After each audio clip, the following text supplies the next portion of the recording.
Hello बच्चों। तो बच्चों हम लोग रिजिड बॉडी मैकेनिक्स का लेक्चर 10 हम लोग आज डिस्कस करने वाले हैं। तो चलिए हम लोग स्टार्ट करें।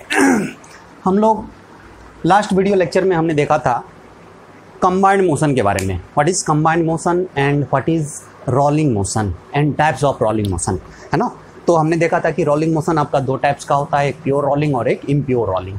प्योर रोलिंग में क्या था कि आपका रिजिड बॉडी जो रोलिंग बॉडी है उसके कांटेक्ट पॉइंट की वेलोसिटी और सरफेस के कांटेक्ट पॉइंट की वेलोसिटी, है ना, आपका क्या होना चाहिए, सेम होना चाहिए। यदि आपका सेम नहीं है ना, रिजिड बॉडी के कांटेक्ट पॉइंट की वेलोसिटी और सरफेस के कांटेक्ट पॉइंट की वेलोसिटी यदि डिफरेंट है तो फिर उसको हम लोग इम्प्योर रोलिंग बोलते हैं, है ना। तो चलिए एक हम लोग फिर से देख लेते हैं। मान लीजिए कि आपका रोलिंग बॉडी है और ये स्टेशनरी सरफेस पे प्योर रोलिंग कर रहा है।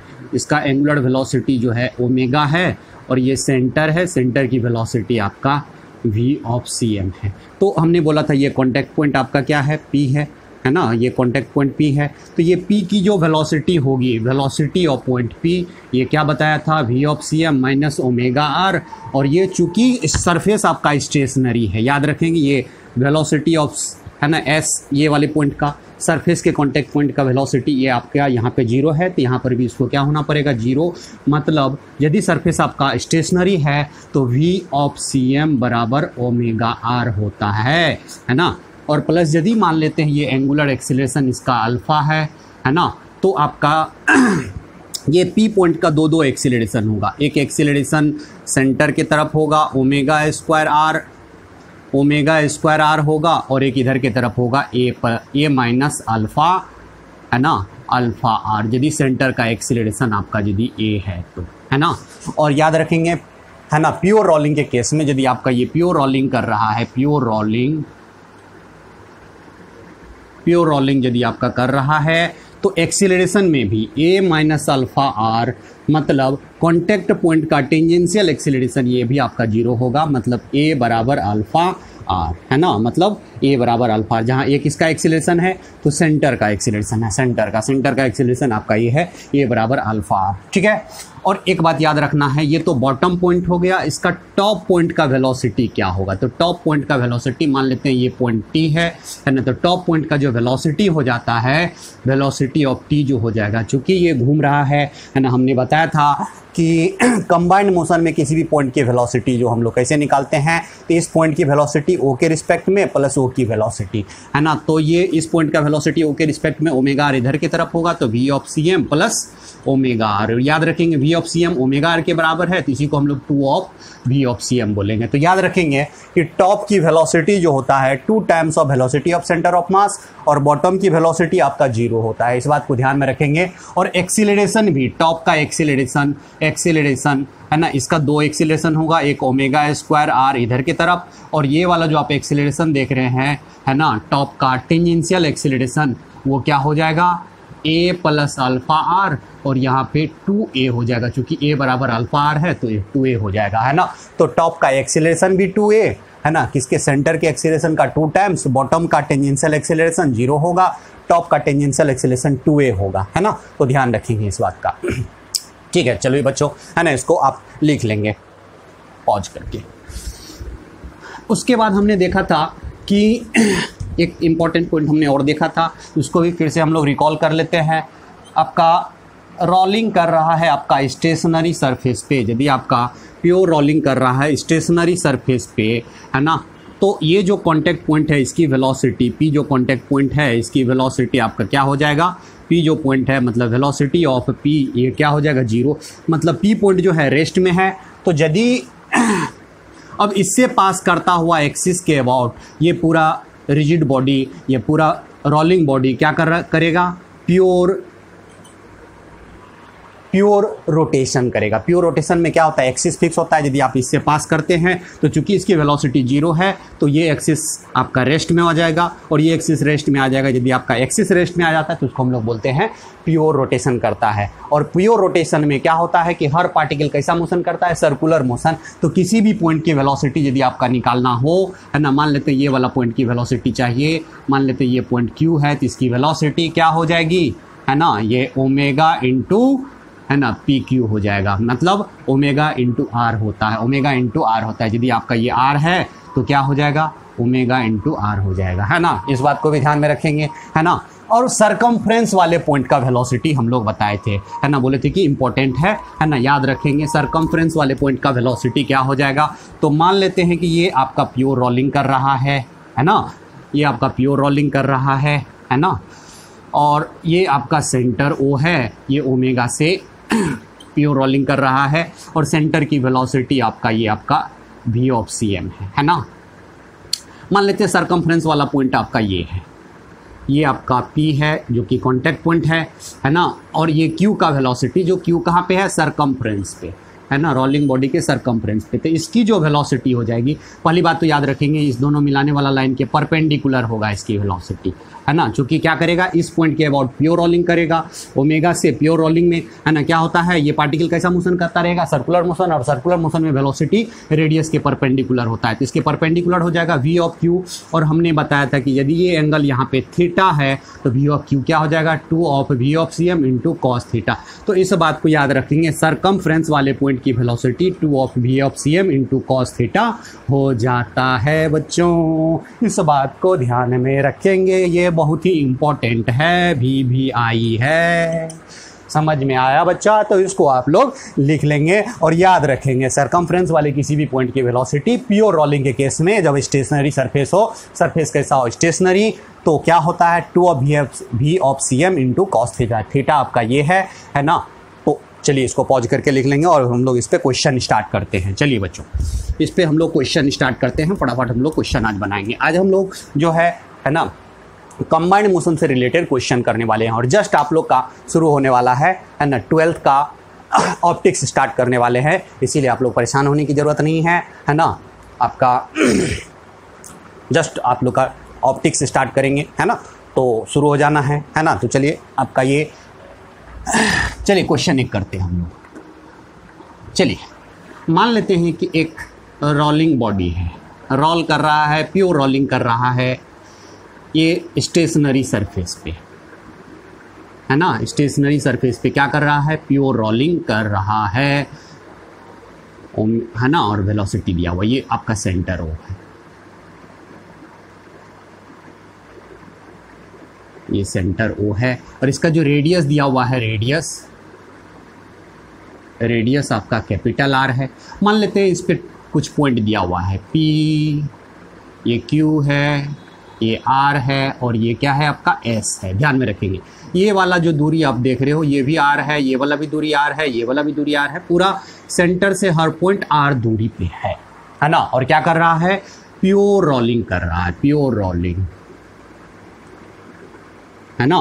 तो क्वेश्चन है कि for pure rolling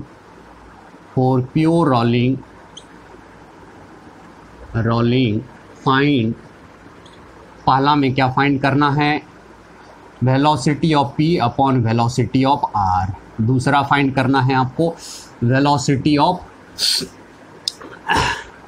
S upon velocity of Q। चलिए बच्चा, हम लोग इसको कैसे फाइंड करेंगे, है ना, ध्यान रखेंगे बच्चा। हमने क्या बोला था कि प्योर रोलिंग में कॉन्टैक्ट पॉइंट के रिस्पेक्ट में, है ना, कॉन्टैक्ट पॉइंट के रिस्पेक्ट में, किसी भी समय कॉन्टैक्ट पॉइंट के रिस्पेक्ट में ये पूरा रिजिड बॉडी क्या करेगा, प्योर रोटेशन करता है। तो प्योर रोटेशन में होता क्या है, वेलोसिटी ऑफ पॉइंट और वेलोसिटी ऑफ आर। तो P और, है ना, प्योर रोटेशन में क्या होता है ना, वेलोसिटी ओमेगा इंटू आर, है ना। तो ये पॉइंट के रिस्पेक्ट में मान लेते हैं ये कॉन्टैक्ट पॉइंट, जैसे कि हम लोग एक फिगर बना लें, है ना, ये कॉन्टैक्ट पॉइंट जो आप देख रहे हो इसको हम लोग C मान रहे हैं, यहाँ पे ये कॉन्टैक्ट पॉइंट C मान रहे हैं, ये आपका सेंटर है, ये आपका सेंटर है। तो ये कॉन्टैक्ट पॉइंट के रिस्पेक्ट में क्या कर रहा है, प्योर रोलिंग कर रहा है। ये आपका पॉइंट P है, ये आपका पॉइंट Q है, ये पॉइंट R है, और ये क्या है, S है ना। तो हमने बोला था कि ये कॉन्टैक्ट पॉइंट C के रिस्पेक्ट में, है ना, हर ये बॉडी क्या कर रहा है, प्योर रोलिंग। इसकी वेलोसिटी क्या हो जाएगी, ओमेगा इंटू, है ना, CP, है ना। उसी तरह से R की जो वेलोसिटी हो जाएगी ओमेगा इंटू CR हो जाएगा, है ना, R की वेलोसिटी CR हो जाएगी, है ना। तो यहाँ से हम लोग क्या लिखेंगे, omega into CP upon omega into CR, ठीक है। तो ओमेगा से ओमेगा कट गया। सी पी का वैल्यू आपका क्या है, तो सी से पी की दूरी ये रेडियस है और ये स्मॉल आर है, तो capital R plus small R, और सी आर का दूरी जो हो जाएगा ये कैपिटल आर में से स्मॉल आर घटा लेंगे तो आपका सी आर हो जाएगा, तो यानी कि capital R minus small R.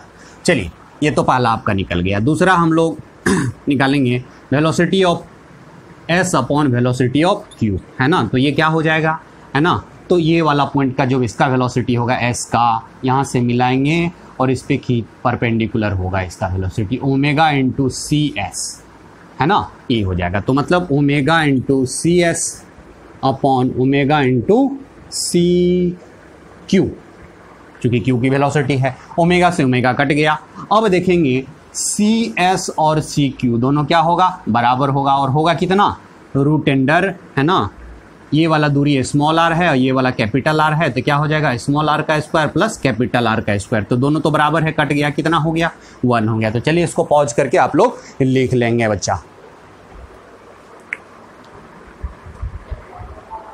चलिए बच्चों, एक आपका रोलिंग बॉडी है, आपका प्योर रोलिंग कर रहा है। Find the position of point on circumference which speed is equal to the speed of centre of mass. ये आपका क्या कर रहा है, प्योर रोलिंग कर रहा है, प्योर रोलिंग कहाँ पे, स्टेशनरी सरफेस पे, है ना। तो बोल रहा है find the position of point on circumference, मतलब सरकमफ्रेंस का वो पॉइंट बताना है which speed is equal to the speed of centre of mass, जिसका स्पीड किसके बराबर हो, सेंटर ऑफ मास के बराबर। तो चलिए हम लोग जानते हैं कि सरकमफ्रेंस के किसी भी पॉइंट की वेलोसिटी क्या होता है, सरकमफ्रेंस के किसी भी पॉइंट की वेलोसिटी क्या होता है वो हम लोग यहाँ पे देखने वाले हैं, है ना।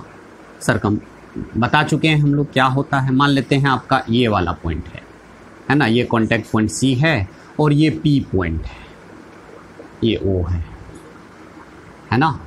तो सी से पी को मिलाएंगे, सी से पी को मिलाएंगे, इसके क्या होगा, ये परपेंडिकुलर, इसके ये परपेंडिकुलर हो जाएगा, ये वेलोसिटी ऑफ, और मान लेते हैं ये एंगल यदि यहाँ पे क्या बना रहा है, थीटा बना रहा है, तो हमने बोला था वेलोसिटी ऑफ सरकमफ्रेंस के किसी पॉइंट की वेलोसिटी ऑफ पी, है ना, ये क्या होता है 2 of V of C M into cos theta होता है। तो बोल रहा है कि सरकमफ्रेंस के पॉइंट, है ना, उस पॉइंट की पोजीशन बताना है जहाँ की वेलोसिटी किसके बराबर हो, सेंटर ऑफ मास के बराबर। वेलोसिटी ऑफ पॉइंट पी क्या हो जाएगा, velocity of centre of mass के बराबर 2 into V of C M into cos theta. तो ये वी ऑफ सी एम से V of C M cut गया, कॉस थीटा बराबर कितना हो गया बच्चों, 1/2, है ना। और हम लोग जानते हैं कि 1/2 की, है ना, कॉस थीटा यदि 1/2 हो तो थीटा कितना हो जाएगा बच्चा, थीटा बराबर 60 डिग्री, है ना। तो आपका ये 60 डिग्री हो गया, आपका ये रेडियस है और ये भी रेडियस है, यदि ये 60 डिग्री है तो ये भी आपका क्या हो जाएगा 60 डिग्री हो जाएगा। 60 तो इसको भी कितना होना पड़ेगा 60, तो कौन सा ट्रायंगल हो गया, इक्विलेटरल ट्रायंगल, तो सब बराबर हो जाएगा आर के। यही पी का पोजीशन क्या होगा, मान लेते हैं ये सरफेस से कितना दूरी पे है, एच हाइट पे है, ये आपका 60 है, तो ये कितना हो जाएगा, ये वाला एंगल, है ना, ये वाला जो एंगल देख रहे हो ये कितना हो जाएगा 30, चूँकि 9, है ना, ये दोनों का सम 90 होगा। तो एच का जो वैल्यू होगा, जो पोजीशन बता रहा है कि इस सरफेस से कितना हाइट पे वो पॉइंट होगा, तो एच बराबर क्या हो जाएगा, आर साइन 30 डिग्री, चूँकि ये आर है और ये एंगल थीटा है, तो ये कितना हो जाएगा आर साइन 30 डिग्री, और साइन 30 का वैल्यू 1/2 होता है, तो r/2 हो गया। मतलब कि ये सरफेस से r/2 हाइट पर सरकमफ्रेंस पर का पॉइंट, या इधर भी वैसा ही पॉइंट होगा, है ना, जिसका इस स्पीड जो होगा वो सेंटर ऑफ मास के स्पीड के बराबर होगा। तो चलिए इसको पॉज करके जल्दी से फटाफट लिखेंगे बच्चा। चलिए बच्चों, एक आपका सिलेंडर दिया हुआ है ना, और इसमें इस सिलेंडर पे रस्सी रैप कर दिया गया है, ढेर सारा रस्सी रैप कर दिया गया है, और रस्सी का एक एंड जो है मेन एक पकड़ा हुआ है, एक मेन है जो पकड़ के खींच रहा है ना, और जिससे सिलेंडर ये कांस्टेंट वेलोसिटी से जा रहा है, किससे, कांस्टेंट वेलोसिटी v से जा रहा है। सिलेंडर का सेंटर से मेन की दूरी क्या है, x है ना। बोल रहा है कि if cylinder is in pure rolling, मतलब सिलेंडर क्या कर रहा है, प्योर रोलिंग कर रहा है, find the length of string pulled by man up to the time in which cylinder reaches him, जब तक वो सिलेंडर उसके पास पहुंच जाएगा, सिलेंडर मैन के पास जब तक पहुंचेगा उतना देर में ये मैन कितना लेंथ ऑफ स्ट्रिंग को अपने तरफ पुल कर लेगा, है ना। तो ध्यान से देखेंगे बच्चा, है ना। इस बात को हमने बताया था बच्चा कि यदि सेंटर की वेलोसिटी v है तो टॉप का वेलोसिटी क्या हो जाएगा 2v, तो रस्सी का भी ये वेलोसिटी क्या हो जाएगा 2v, रस्सी का ये एंड की वेलोसिटी 2v, तो रस्सी कितना वेलोसिटी से इधर जा रहा है 2v से जा रहा है। अब देखेंगे बच्चा यहाँ पे ध्यान से देखेंगे, चूंकि सिलेंडर यहाँ से यहाँ पहुँच रहा है, सिलेंडर है ना, सेंटर की वेलोसिटी v है, तो सेंटर को x दूरी तय करने में कितना टाइम लगेगा, तो बोलेंगे x बराबर v इंटू टी, है ना। क्योंकि सेंटर की वेलोसिटी v है, सेंटर हमेशा v वेलोसिटी से ऐसे जा रहा है ना, तो कितना टाइम लगेगा x दूरी तय करने में, तो t बराबर x बाई v, ठीक है, t बराबर x बाई v।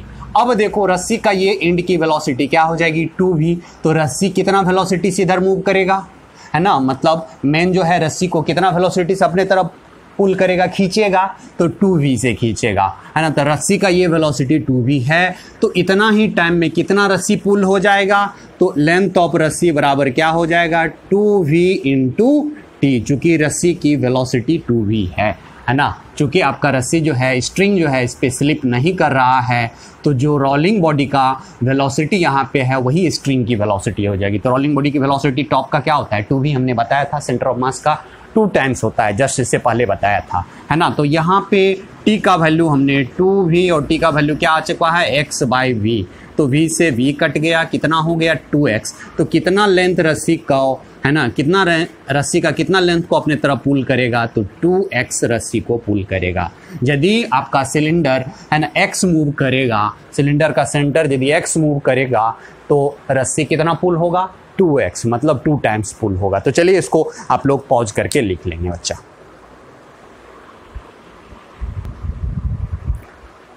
चलिए बच्चों, if a sphere does not slip on plank, एक स्फीयर है और ये प्लैंक पे क्या कर रहा है, रोल कर रहा है, कह रहा है कि स्फीयर जो है प्लैंक पे स्लिप नहीं कर रहा है, मतलब स्लिप नहीं करने का मतलब कौन सा रोलिंग कर रहा है, प्योर रोलिंग कर रहा है बच्चों, है ना।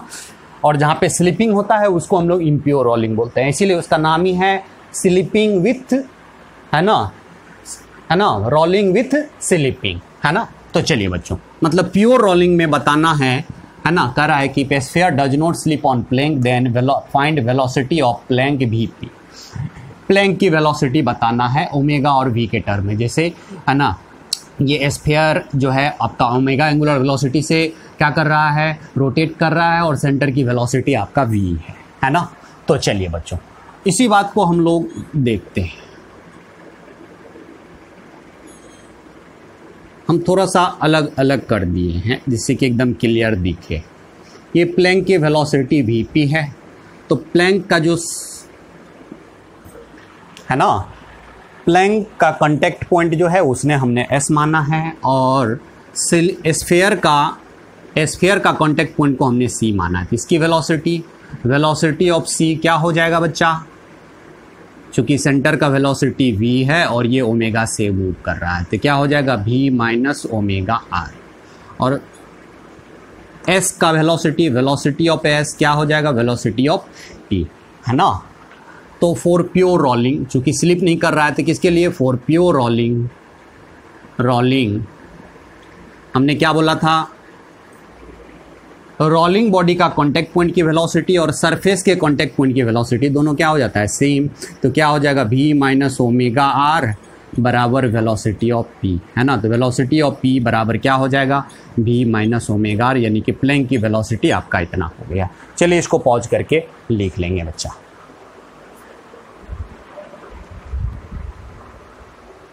चलिए बच्चा, एक रोलिंग बॉडी है और 2 प्लैंक के टच में, है ना, 2 प्लैंक के टच में है, और ये प्योर रोलिंग जो है दोनों तरफ क्या कर रहा है ना, प्योर रोलिंग कर रहा है, ये रोलिंग बॉडी दोनों तरफ प्योर रोलिंग कर रहा है ना। तो हमको बताना है ओमेगा और v in terms of v1 and v2।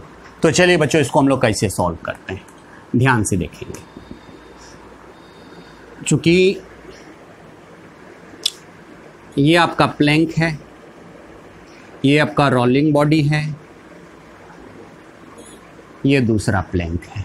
हमने दोनों को अलग कर लिया है जिससे कि कांटेक्ट पॉइंट दिखे, है ना। ये आपका O है और ये C1 और ये पॉइंट C1 C2, ये C1 और C2। ये इधर की तरफ कितना वेलोसिटी जा रहा है V1 से, ये इधर की तरफ आ रहा है कितना वेलोसिटी से V2 से। प्लैंक का कांटेक्ट पॉइंट जो है S1 और इधर जो है वो S2 है ना। तो इसका वेलोसिटी क्या हो जाएगा बच्चा, है ना, ये भी V2 हो जाएगा और इसका वेलोसिटी ऊपर की तरफ क्या हो जाएगा, V1 हो जाएगा। और चूंकि ये ओमेगा से रोटेट कर रहा है और सेंटर की वेलोसिटी V है, तो C का वेलोसिटी किधर की तरफ हो जाएगा, इधर की तरफ कितना हो जाएगा, है ना, V प्लस ओमेगा R, है ना। और C2 का जो वेलोसिटी हो जाएगा इधर के तरफ ले लेते हैं, क्योंकि ओमेगा R इधर की तरफ प्लस सेंटर की वेलोसिटी ऊपर की तरफ, तो घट जाएगा ओमेगा R माइनस V हो जाएगा।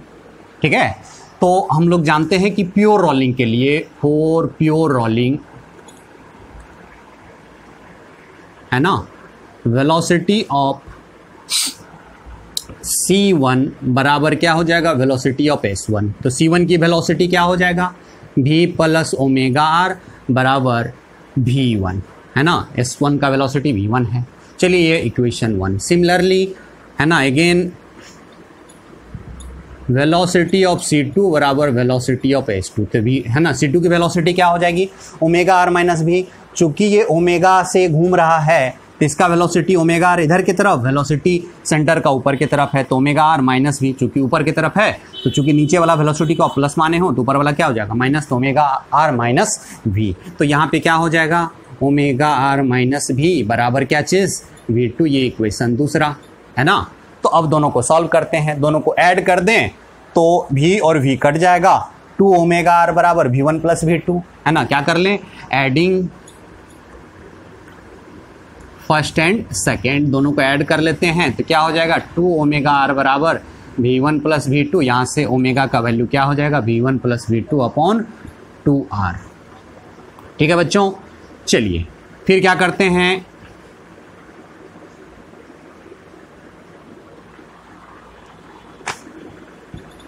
फ्रॉम फर्स्ट माइनस सेकेंड कर लेते हैं, है ना। पहला में से दूसरा को घटा लेते हैं, तो घटाएंगे तो ये माइनस हो जाएगा, ये प्लस, तो ये वाला ओमेगा और ओमेगा R से कट जाएगा।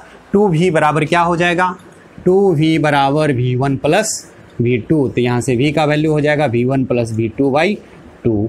तो ये आपका V और omega in terms of V1 and V2। चलिए इसको पॉज करके आप लोग लिख लेंगे और याद रखेंगे बच्चा, हम लोग कैसे यहाँ पे वेलोसिटी लिखे हैं। ये वाला पॉइंट की वेलोसिटी क्या हो जाएगी, चूंकि ओमेगा R याद रखना है, पहले सेंटर के रिस्पेक्ट में इसकी वेलोसिटी, ओमेगा R इधर की तरफ, प्लस सेंटर की वेलोसिटी हमेशा याद रखना है। सेंटर के रिस्पेक्ट में इसकी वेलोसिटी ओमेगा R नीचे की तरफ और सेंटर का वेलोसिटी ऊपर है V, है ना। तो दोनों क्या हो जाएगा, ये अपोजिट डायरेक्शन है इसीलिए घटा लिए हैं, है ना। तो इस बात को ध्यान में रखेंगे बच्चा। चलिए इसको पॉज करके लिख लेंगे।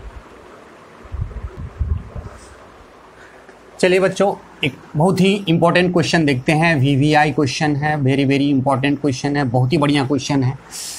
आपका एक रोलिंग बॉडी है जो क्या कर रहा है, प्योर रोलिंग कर रहा है। क्या कर रहा है बच्चा, प्योर रोलिंग कर रहा है स्टेशनरी सरफेस पे, और किसी समय ये इसका कांटेक्ट पॉइंट क्या है रोलिंग बॉडी का, P है ना। तो P है, अब ये रोल कर रहा है, ऐसे ऐसे करके रोल करते हुए आगे बढ़ रहा है, आगे बढ़ रहा है, ये आगे बढ़ रहा है। सेंटर तो अपनी जगह पे है, सेंटर चेंज नहीं होता। यदि कोई पूछे कि सेंटर का पाथ कैसा होगा तो बोलेंगे स्ट्रेट लाइन होगा, ठीक है।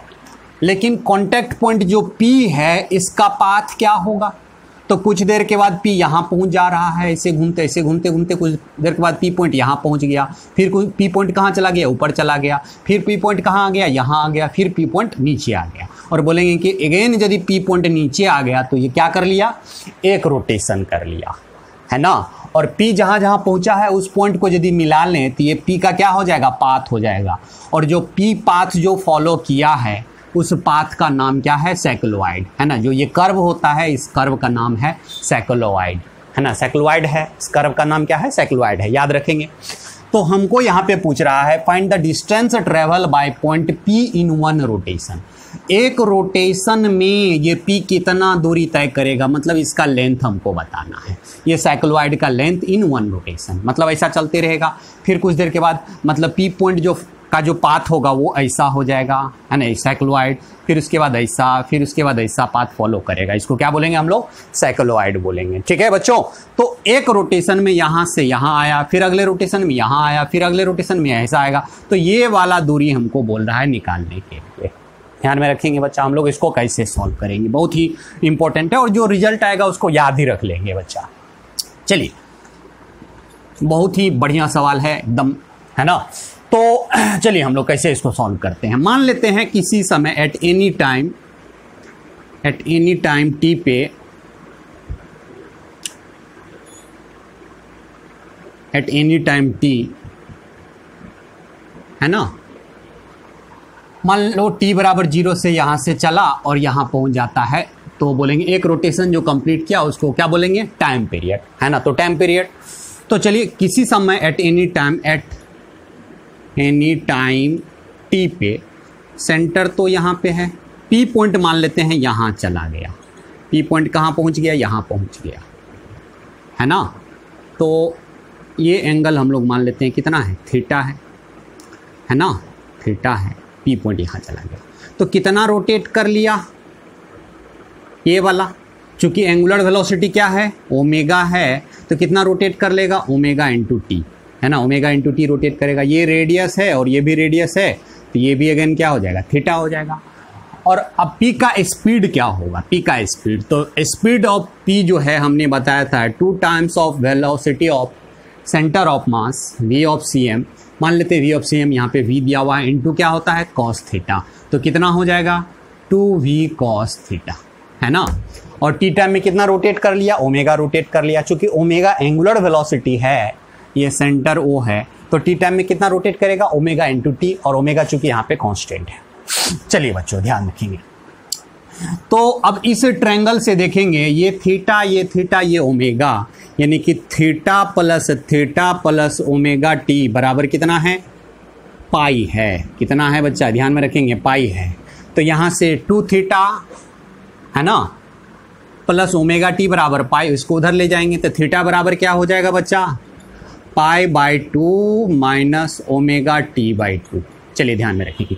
तो therefore speed of point P क्या हो गया? 2v कॉस थीटा की जगह पे हम लोग रख देंगे pi by 2 minus omega T by 2, है ना। और जानते हैं cos pi by 2 minus theta क्या होता है? Sine theta. तो यहाँ पे क्या हो गया? 2v sine omega T by 2। ध्यान में रखेंगे, बहुत ही इंपॉर्टेंट है ना। तो इतना हो गया। अब ये स्पीड ऑफ पी हो गया। अब एक रोटेशन में कितना टाइम लगेगा, है ना। एक रोटेशन में तो टाइम पीरियड हमने माना टी, यहाँ से यहाँ पहुँचने में टाइम पीरियड हमने टी माना। तो एक बार रोटेट कर लेगा तो कितना एंगल घूम जाएगा? बोलेंगे 2 पाई। और कितना एंगुलर वेलोसिटी से? ओमेगा से, तो टी का वैल्यू क्या हो जाएगा? 2 पाई बाई ओमेगा। इसको याद रखेंगे बच्चा, है ना। तो बोल रहा है कि लेंथ कितना होगा? एल कितना दूरी तय करेगा? तो बोलेंगे स्पीड, चूंकि स्पीड किस पे डिपेंड कर रहा है? टाइम पे। तो dt टाइम में कितना दूरी तय करेगा? vp into dt। और इसी को हम लोग इंटीग्रेट कर दे तो हमारा पूरा दूरी तय हो जाएगा। और चूंकि क्या वेरिएबल क्या है? टाइम। तो कितना टाइम पीरियड के लिए? एक टाइम पीरियड के लिए, एक रोटेशन में जितना टाइम लगा 2 पाई ओमेगा, इतना टाइम के लिए हम लोग इसको क्या कर लेंगे? इंटीग्रेट कर लेंगे। तो अब इंटीग्रेट करना है, मेनली हमको क्या करना है? इंटीग्रेट। वेलोसिटी या स्पीड ऑफ पॉइंट पी क्या है? 2v sine omega T by 2 into D T. ठीक है बच्चों, देखेंगे हम लोग इसको। 2 भी तो कॉमन है, और याद रखेंगे बच्चा साइन का इंटीग्रेशन क्या होता है? तो बोलेंगे माइनस कॉस होता है। Minus cos omega T by 2 integrate कहाँ से कहाँ तक करें? 0 से कैपिटल टी, है ना। और ये आपने किसके रिस्पेक्ट में इंटीग्रेट किया है? टी के रिस्पेक्ट में। तो टी को छोड़ करके बाकी जो है वो उसका कॉफिशिएंट है, और इंटीग्रेशन में कॉफिशिएंट से क्या हो जाता है? डिवाइड हो जाता है। तो ओमेगा बाई 2 से क्या हो गया? डिवाइड हो गया, है ना। तो इसको ध्यान में रखेंगे। चलिए ऊपर थोड़ा सा हम लोग मिटा रहे हैं, तो यहाँ पे आपका L बराबर क्या हो गया? 4, 2 ऊपर चला जाएगा, 4v बाई ओमेगा, है ना। और चूंकि यहाँ पे माइनस है तो माइनस को कंपनसेट करने के लिए पहले लोअर लिमिट रख देते हैं, तो क्या हो जाएगा cos 0 minus cos omega capital T/2, नहीं ना। चलिए बच्चा अब देखते हैं 4V/ओमेगा, कॉस 0 का वैल्यू कितना होता है 1 कॉस ओमेगा/2, तो यहाँ पे है कैपिटल T का वैल्यू क्या है 2π/ओमेगा, 2π/ओमेगा है, ओमेगा से ओमेगा कट गया, 2 से 2 कट गया, है ना। तो इसको हम लोग मिटाते हैं, ठीक है। तो चलिए बच्चों यहाँ पे क्या हो गया cos पाई का वैल्यू क्या होता है -1, तो माइनस माइनस क्या हो जाएगा प्लस, यानी कि 4V/ओमेगा इंटू 2 हो जाएगा, है ना, 2 हो जाएगा। और कितना हो गया 8, है ना, V/ओमेगा, यानी कि 8 V बराबर क्या होता है, चूंकि प्योर रोलिंग कर रहा है ना, क्या कर रहा है आपका प्योर रोलिंग कर रहा है। यदि आपको नहीं कुछ दिया है तो समझना है क्या प्योर रोलिंग कर रहा है, तो प्योर रोलिंग आपका यहाँ पे कर रहा है। तो V बराबर क्या होता है ओमेगा R अपॉन कितना ओमेगा, ओमेगा से ओमेगा कट गया, है ना। इसका रेडियस आपका कैपिटल R दिया हुआ है, इसका रेडियस जो है आप देख रहे हो, इसका रेडियस कैपिटल R दिया हुआ है ना। तो कितना दूरी होगा एक रोटेशन में, बोलेंगे 8R। इस रिजल्ट को ही याद रखेंगे, इतना इंटीग्रेट करने का जरूरत नहीं है ना। याद रखना है कि प्योर रोलिंग में ऑन स्टेशनरी सरफेस, है ना, एक रोटेशन में सरकमफ्रेंस का कोई भी पॉइंट कितना दूरी तय करेगा, दूरी डिस्टेंस कितना तय करेगा, है ना। तो डिस्टेंस ट्रैवल जो करेगा वो 8R के बराबर करेगा, और जो पाथ फॉलो करेगा उसको हम लोग क्या बोलते हैं साइक्लोइड बोलते हैं। इस बात को ध्यान में रखेंगे, इसलिए ये बहुत ही इंपॉर्टेंट है। तो चलिए इसको पॉज करके आप लोग लिख लेंगे, है ना।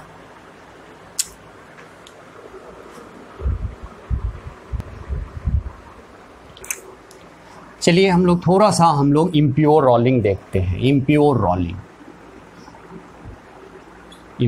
रोलिंग है ना, इम्प्योर रोलिंग देखते हैं। मान लेते हैं कोई रोलिंग बॉडी है और स्टेशनरी सरफेस पे इम्प्योर रोलिंग कर रहा है, मतलब स्लिप कर रहा है ना, इस पे स्लिप कर रहा है। मान लेते हैं इसका एंगुलर वेलोसिटी ओमेगा है और सेंटर ऑफ मास की वेलोसिटी V/cm, ये O है। इसका कांटेक्ट पॉइंट C है और सरफेस का कांटेक्ट पॉइंट S, ठीक है बच्चों। तो यहाँ पे वेलोसिटी ऑफ S क्या हो जाएगा 0, C का वेलोसिटी क्या होगा, तो वेलोसिटी ऑफ C बराबर V/cm माइनस ओमेगा R, है ना। चलिए इसमें पहला देखते हैं, if V/cm minus omega R ये ग्रेटर देन 0 हो गया, मतलब पॉजिटिव हो गया। पॉजिटिव मतलब इधर की तरफ वेलोसिटी, है ना, यानी कि कहने का मतलब कि V/cm is greater than omega R हो गया। तो इसको क्या बोलेंगे, इम्प्योर रोलिंग दो टाइप का होता है, एक फॉरवर्ड स्लिपिंग, एक और बैकवर्ड स्लिपिंग। तो इसको क्या बोलेंगे हम लोग फॉरवर्ड स्लिपिंग, है ना। याद रखना है ये कॉन्टैक्ट सरफेस है, हमेशा कॉन्टैक्ट सरफेस, है ना, सरफेस का, है ना, कॉन्टैक्ट सरफेस, रोलिंग बॉडी का कॉन्टैक्ट पॉइंट और सरफेस का कॉन्टैक्ट पॉइंट की वेलोसिटी यदि डिफरेंट हुआ तो इम्प्योर रोलिंग बोलते हैं, है ना। और यहाँ पे यदि आपका ग्रेटर देन 0 है ना, मतलब जिधर सेंटर की वेलोसिटी उधर ही ये कॉन्टैक्ट पॉइंट की वेलोसिटी है सरफेस के रिस्पेक्ट में, है ना, तो इसको हम लोग बोलेंगे फॉरवर्ड स्लिपिंग। या आगे कॉन्टैक्ट पॉइंट की वेलोसिटी आगे की तरफ है तो फ्रिक्शन जो लगेगा आपका किधर लगेगा, पीछे की तरफ लगेगा। वो भी कौन सा फ्रिक्शन, काइनेटिक फ्रिक्शन। इस बात को ध्यान में रखेंगे, काइनेटिक फ्रिक्शन लगेगा। इम्प्योर रोलिंग में काइनेटिक फ्रिक्शन, और प्योर रोलिंग में चूंकि कॉन्टैक्ट पॉइंट जो है स्लिप नहीं करता है, विदाउट स्लिपिंग बोला जाता है, इसीलिए उसमें स्टैटिक फ्रिक्शन लगता है। और स्टैटिक फ्रिक्शन की वैल्यू कुछ भी हो सकता है, लेकिन काइनेटिक फ्रिक्शन की वैल्यू तो फिक्स है।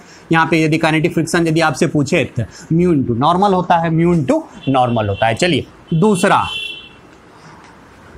यदि आपका कॉन्टैक्ट पॉइंट की वेलोसिटी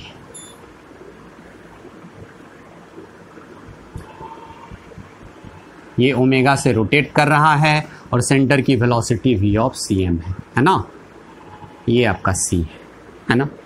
यदि आपका हो जाए if V/cm minus omega R क्या हो जाए, निगेटिव हो जाए, लेस देन जीरो, मतलब सरफेस की वेलोसिटी जो जीरो है उससे छोटा हो जाए तो किधर स्लिप करेगा, पीछे की तरफ, मतलब वेलोसिटी किधर की तरफ हो जाएगा, इधर की तरफ, कितना, omega R minus V of C M हो जाएगा, है ना। तो यानी कि इसी को लिखेंगे V of C M is less than omega R हो गया। देन इसको हम लोग क्या बोलेंगे, बैकवर्ड, पीछे की तरफ स्लिप कर रहा है, कॉन्टैक्ट पॉइंट की वेलोसिटी पीछे की तरफ हो गया, है ना, तो इसको हम लोग बोलेंगे बैकवर्ड स्लिपिंग, बैकवर्ड स्लिपिंग। और बैकवर्ड स्लिपिंग में याद रखना है कि फ्रिक्शन किधर लगता है, आगे की तरफ, और कौन सा फ्रिक्शन लगेगा, काइनेटिक फ्रिक्शन, तो बैक, है ना। तो इस बात को ध्यान में रखेंगे, जिधर स्लिप कर रहा है, कॉन्टैक्ट पॉइंट जिधर स्लिप कर रहा है उसके अपोजिट आपका लगता है, वो भी कौन सा, स्लिप के केस में काइनेटिक फ्रिक्शन। चलिए इसको ध्यान से देख लेंगे और फिर हम लोग आगे क्वेश्चन बनाते हैं। चलिए बच्चों, एक सॉलिड स्फीयर है, t बराबर 0 पे एंगुलर वेलोसिटी ओमेगा बराबर v/2r है और सेंटर की वेलोसिटी v0 है और यहाँ पे v0/2r है ना।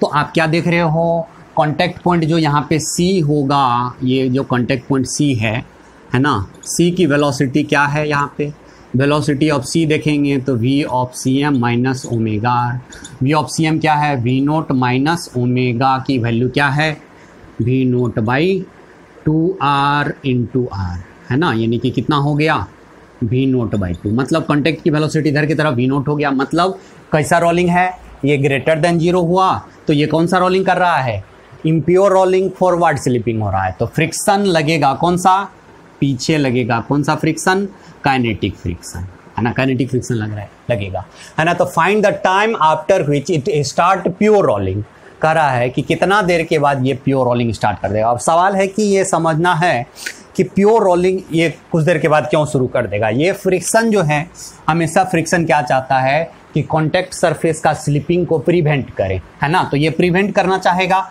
तो ये काइनेटिक फ्रिक्शन इसका एंगुलर एक्सेलरेशन देगा, एंगुलर वेलोसिटी को बढ़ा देगा और सेंटर पे, है ना, सेंटर की वेलोसिटी को क्या देगा, रिटार्डेशन देगा, मतलब सेंटर की वेलोसिटी को, है ना, क्या करेगा, कम करेगा और ओमेगा बढ़ाएगा, दोनों, है ना, भी कुछ देर के बाद क्या हो जाएगा, v और v बराबर ओमेगा आर हो जाएगा, उसके बाद ये प्योर रोलिंग स्टार्ट हो जाएगा, काइनेटिक फ्रिक्शन गायब हो जाएगा, लगने का होगा भी तो स्टैटिक फ्रिक्शन लगेगा, अदरवाइज नहीं लगेगा, ठीक है। तो इस बात को ध्यान में रखेंगे। तो हम लोग देखते हैं कि चूंकि इस रोलिंग बॉडी, चूंकि सॉलिड स्फीयर है और इस पे आपका इसका मास दिया हुआ है m और रेडियस क्या दिया हुआ है, r दिया हुआ है, ठीक है बच्चों।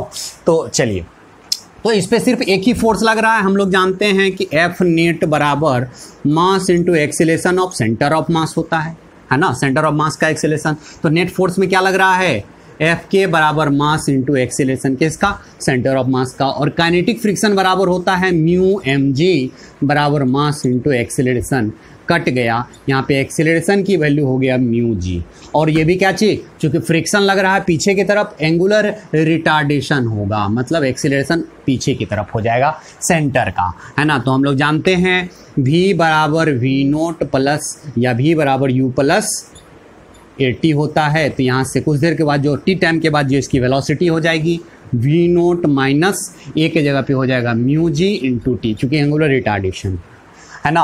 अगेन हम लोग देखते हैं कि net torque about centre of मास, है ना, बराबर क्या होता है, moment of inertia about centre of mass into alpha, क्योंकि एंगुलर एक्सीलरेशन, चूंकि फ्रिक्शन पीछे की तरफ लग रहा है, ये इधर की तरफ एंगुलर एक्सीलरेशन देगा अल्फा, जो कि एंगुलर एक्सीलरेशन का काम करेगा, है ना। तो टॉर्क कितना है, फ्रिक्शन का टॉर्क सेंटर के अबाउट क्या हो जाएगा, ये दूरी आपका r है, तो फ्रिक्शन का वैल्यू क्या है, म्यू mg इंटू आर बराबर, है ना, moment of inertia centre of mass के अबाउट सॉलिड स्फीयर का क्या होता है, 2/5 mr² इंटू अल्फा, तो r से r कट गया, m से m कट गया, यहाँ पे अल्फा का जो वैल्यू हो गया वो 5 यहाँ पे मल्टीप्लाई हो जाएगा, 5 यहाँ मल्टीप्लाई हो जाएगा, क्या हो जाएगा, 5 म्यू जी अपॉन 2r हो जाएगा, 5 म्यू जी अपॉन 2r, है ना।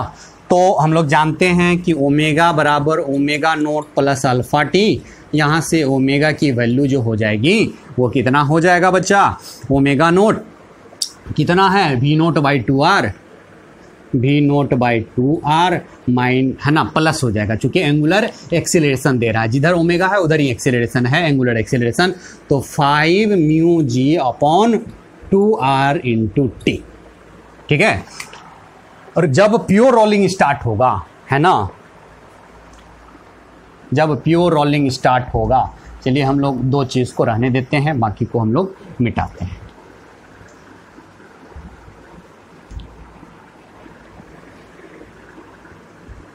ठीक है ना।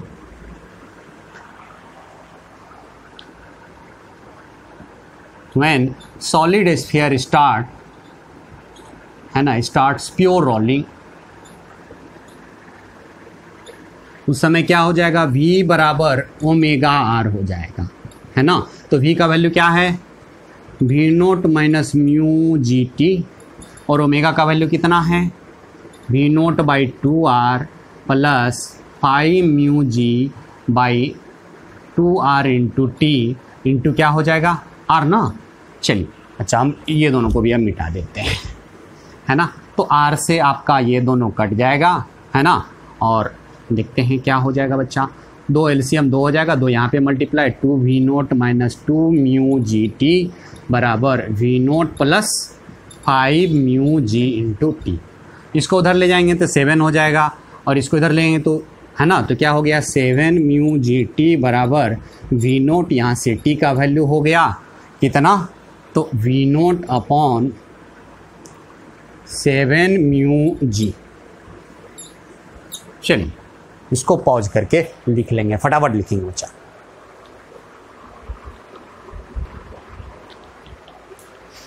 चलिए बच्चों, दिया हुआ है कि एक कोई रोलिंग बॉडी है, इसके सेंटर से h हाइट ऊपर पे एक फोर्स F लगना शुरू हुआ, जो कि हमेशा लग रहा है, कितना हाइट पे, सेंटर से h हाइट पे, ठीक है। इसका रेडियस r है और इसका मोमेंट ऑफ इनर्शिया MOI जो है वो I दिया हुआ है। मोमेंट ऑफ इनर्शिया क्या दिया हुआ है, I दिया हुआ है।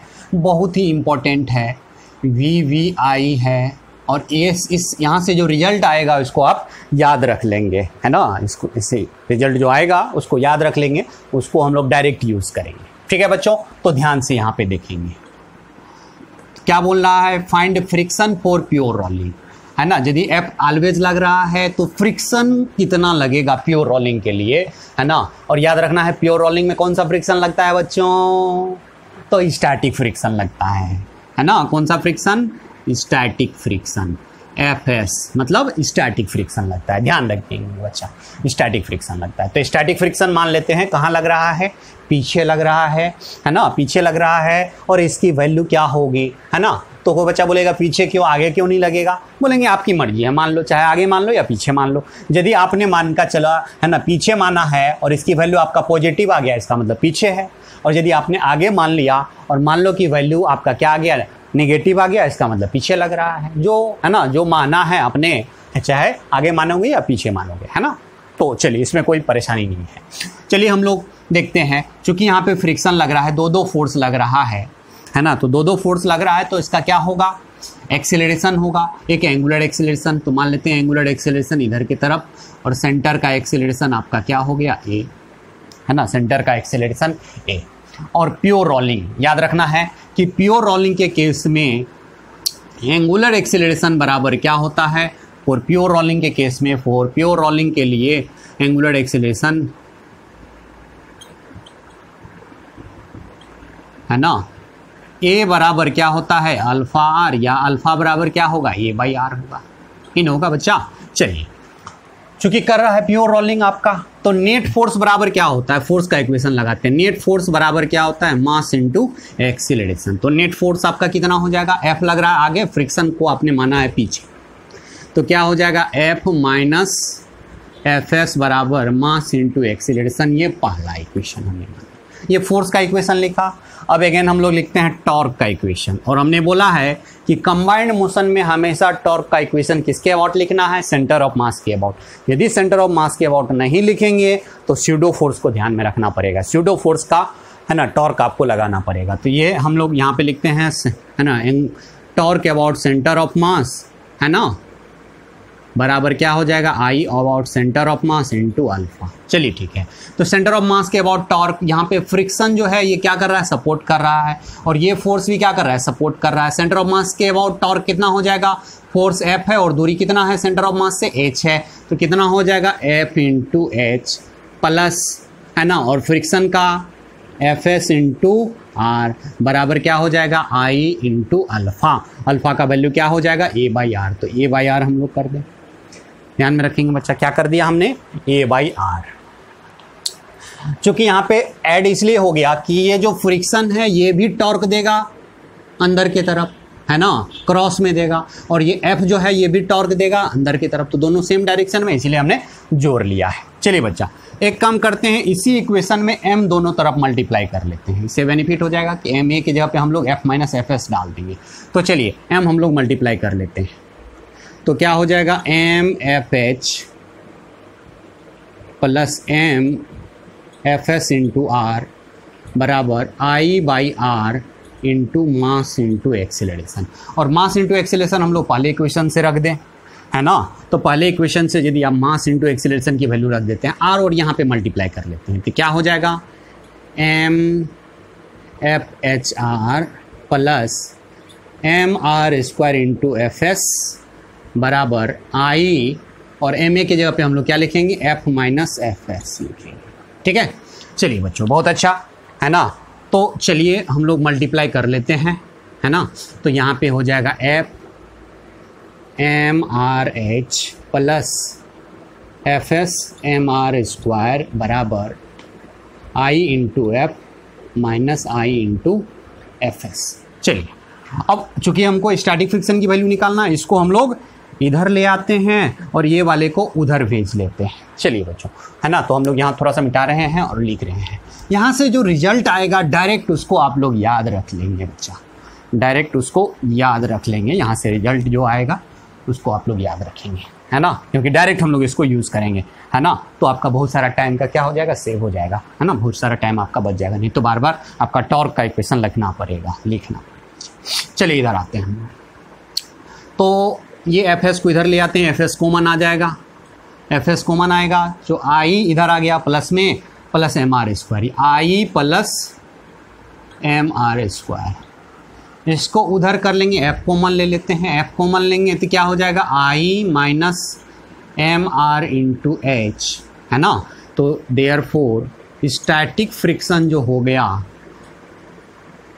F I minus M R H upon I plus M R square. इस रिजल्ट को डायरेक्ट हम लोग याद रखेंगे, बहुत ही इंपॉर्टेंट रिजल्ट है ना, ये इसको यदि आप याद रखते हैं तो बहुत ही आपका टाइम सेव हो जाएगा कंबाइंड मोशन से रिलेटेड प्रॉब्लम करने में, है ना। याद रखना है कि कोई रोलिंग बॉडी हो और सेंटर से एच हाइट पे एक फोर्स एफ, कोई फोर्स यदि ऑलवेज एक्ट कर रहा है तो प्योर रोलिंग के लिए स्टैटिक फ्रिक्शन की वैल्यू क्या हो जाएगी, तो F into I minus M R H upon I plus M R square, है ना, तो ये आप याद रख लेंगे। अच्छा, तो चलिए इसको पॉज करके, है ना, लिख लेंगे, है ना, मिटाते हैं।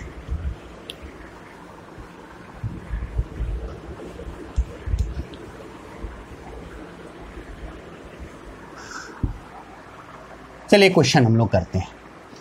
मान लेते हैं कि ये आपका एक डिस्क है, क्या है बच्चा, डिस्क है, और इसका सेंटर ये है, सेंटर से एफ जो है ऑलवेज लग रहा है, ऑलवेज एक्ट कर रहा है ना, ये है ना, कितना दूरी पे, तो r/2 दूरी पे, इसका रेडियस क्या है आपका r है, और ये है क्या आपका डिस्क, है ना। तो एकदम सेम सवाल दे दिया, फाइंड फ्रिक्शन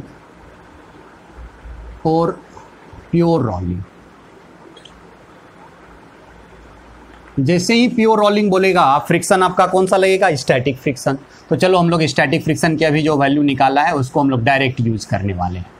क्या आया था, F into I minus M R H upon I plus M R square. और डिस्क के लिए मोमेंट ऑफ इनर्शिया कितना हो जाता है, याद रखेंगे बच्चा, mr²/2 सेंटर से पास करता हुआ एक्सिस के about mr²/2 minus mr into H कितना है r/2 है, r/2 है अपॉन mr²/2 प्लस mr²।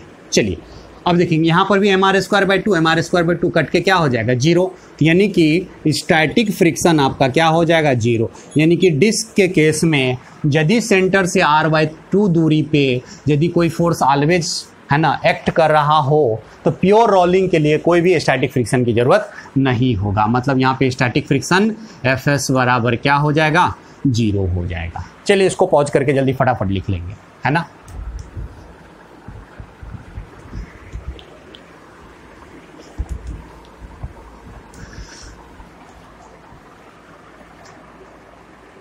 वही मान के चलिए कि बच्चा डिस्क के जगह पे आप एक रिंग दे दिया है, आपका क्या है इस बार रिंग है, और इस रिंग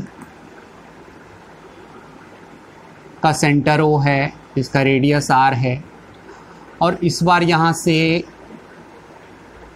सरकमफ्रेंस पे F फोर्स ऑलवेज एक्ट कर रहा है, ऑलवेज एक्ट कर रहा है, ऑलवेज एक्ट्स है ना, F फोर्स लग रहा है। तो बोल रहा है कि find friction for pure rolling. एकदम सेम सवाल है, डायरेक्ट वही रिजल्ट को हम लोग यूज करेंगे बच्चा, तो बहुत ही इंपॉर्टेंट है, उसको आप लोग याद रखना है। डायरेक्ट हम लोग निकालते हैं कि Fs की वैल्यू क्या हो जाएगा बच्चा। Fs की वैल्यू बोलेंगे F into I minus MRH upon I plus MR²। फटाफट निकाल के बताओगे बच्चा कितना आ जाएगा फ्रिक्शन, स्टैटिक फ्रिक्शन की वैल्यू।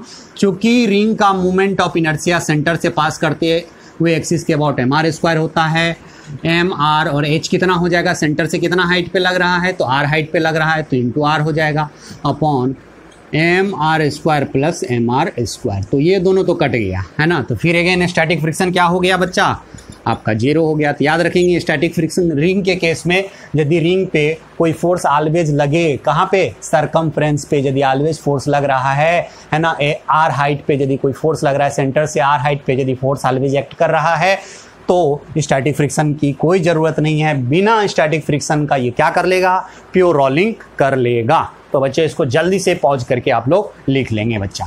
चलिए बच्चा एक सेम क्वेश्चन है ना, एक सॉलिड स्फीयर है ना, जिसका रेडियस आपका दिया हुआ है R और मास जो है वो M दिया हुआ है। ठीक है बच्चों, तो रेडियस R दिया हुआ है, सेंटर से R दूरी पे F फोर्स ऑलवेज लग रहा है। तो बोल रहा है कि ये सॉलिड स्फीयर प्योर रोलिंग करे, इसके लिए फ्रिक्शन कितना होगा, find friction for pure rolling, है ना। एकदम वही सवाल है ना, वो रिजल्ट को डायरेक्ट हम लोग यूज़ करेंगे, बोलेंगे है ना सरफेस रफ है, स्टैटिक फ्रिक्शन कितना लगेगा, तो स्टैटिक फ्रिक्शन की वैल्यू हमने बताया था F into I minus MR into H upon I plus MR²। चलिए बच्चों, तो यहाँ पे F और मोमेंट ऑफ इनर्शिया क्या होता है सॉलिड स्फीयर का, सेंटर के about 2/5 MR² minus MR into R है ना अपॉन 2/5 MR² प्लस MR²। तो देखेंगे बच्चा यहाँ पे MR² एलसीएम लेंगे तो 5 यहाँ चला जाएगा, 2 में से 5 चला जाएगा, -3 बचेगा। तो यहाँ पे क्या हो गया F इंटू -3 MR²/5, और यहाँ पे एलसीएम लेंगे तो आपका 5 2 7 7 MR²/5। तो 5 से 5 कट गया, MR² से MR² कट गया। स्टैटिक फ्रिक्शन जो आया आपका -3F/7 आया।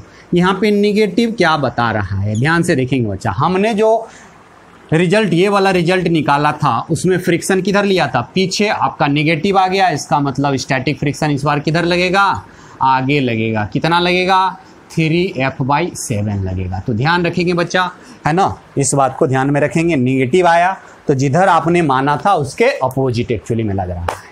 चलिए बच्चों इसको पॉज करके फटाफट लिख लेंगे बच्चों।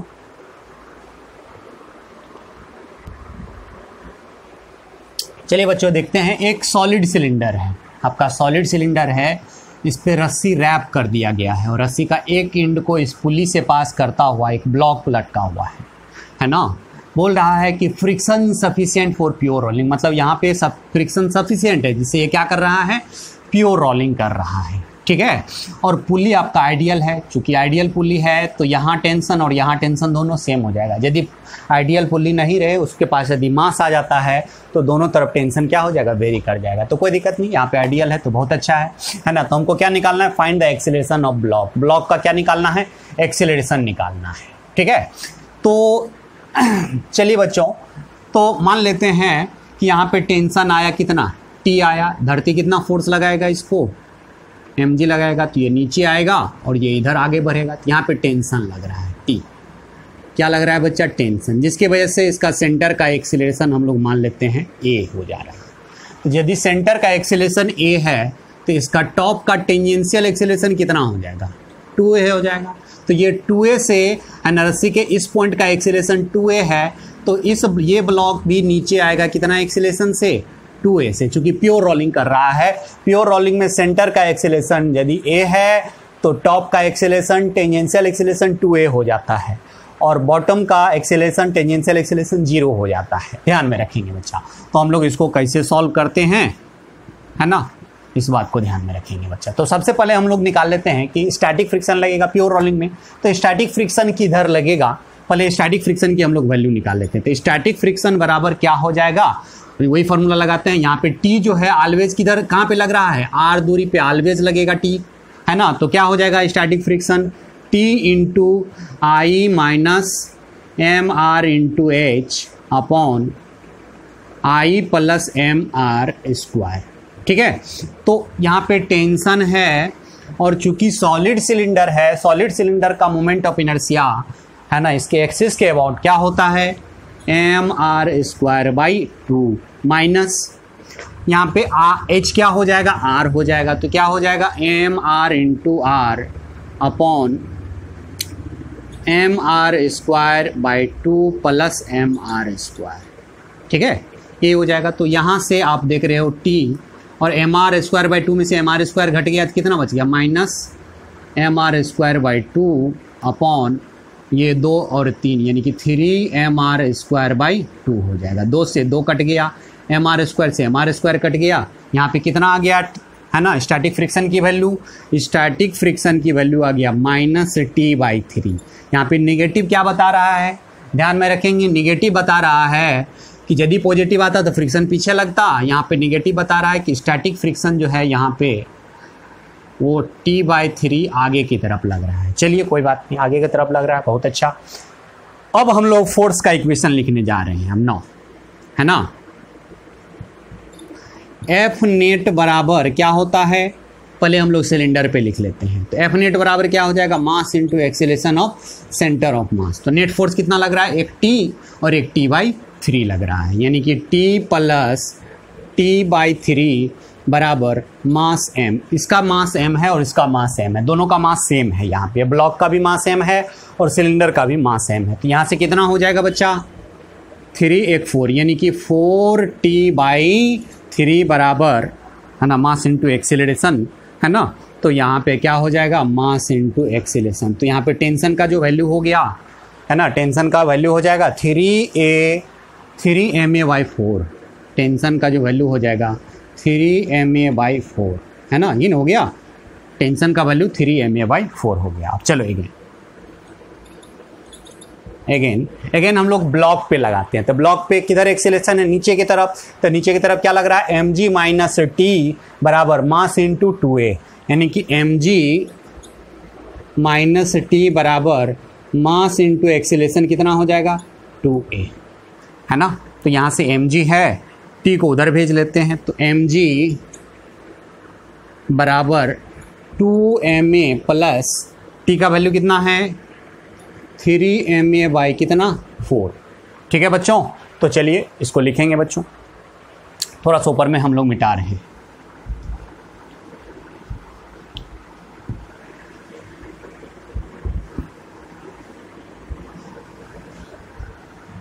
ठीक है, ये हमने ब्लॉक पे लगाया है, ब्लॉक में mg माइनस टी, है ना। तो यहाँ से बच्चा इधर एलसीएम ले लेंगे, 4 2 8 3 11, 11 ma/4 बराबर mg, है ना, 8 3 11।